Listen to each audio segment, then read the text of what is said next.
Góðan daginn, þetta Salvör og hér ég búin að setja inn eina spurningu í forms og nú ætla ég að bæta við annari spurningu. Þá segi ég add question og ég ætla að segja choice, það er semst fjölvalspurning og ég ætla að hafa spurninguna hvers vegna af hverju vetur tiltölulega mildir á Íslandi. Þar ætla ég að setja valkosti 4 og einn á að vera svona, landið er skógi vaxið og skógurinn vernda fyrir kulda. Annar valkostur ætla ég að hafa landið er á suðlægum slóðum og mikið sól og síðan ætla ég að byrja enter til að fá 3. möguleikann. Þar ætla ég að hafa en þá fjárstæðukendari möguleika, þannig að þeir sem að vita sjá alveg hvað er rétta svarið.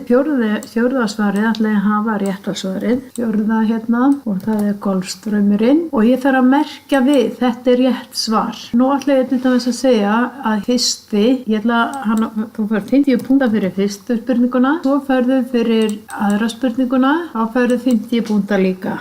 Því að ég vil hafa 100 punkta í heildina og þá ætla ég að fara í preview og sjá hvernig þetta kemur út. Það stendur þetta sé 50 punktar og 50 punktar og ég ætla að sjá ef ég gerir rétt og submit þá ég fá 100 og það gekk alveg. En svo ætla ég líka að sjá það stendur computer og svo móbíl og þetta er aðalatriði að það komi flott út í, svona lítur þetta út á síma. Ég ætla til dæmis að svara einhverju vittlausu og sjá hvort ég fá bara 50, segja submit, það ég hef svarað. Ég mátti bara svara einu sinna þegar ég var búin að svara áður og það fór bara í gagnagrunn. En það sem ég ætla líka að sýna ykkur núna er ég var bara svona að prófa þetta, hvernig ég geti sett svona mismunandi en það skiptir ekki máli á spjaldtölvu, það kemur bara þegar ég er að leysa þetta á tölvunni. En svo er eitt mjög sniðugt í sambandi við svona og það er að segja sér. Þá geti ég sett copy og afrita þessa slóð en hún er oftast löng og leiðileg, þannig að það er mjög sniðugt að gera á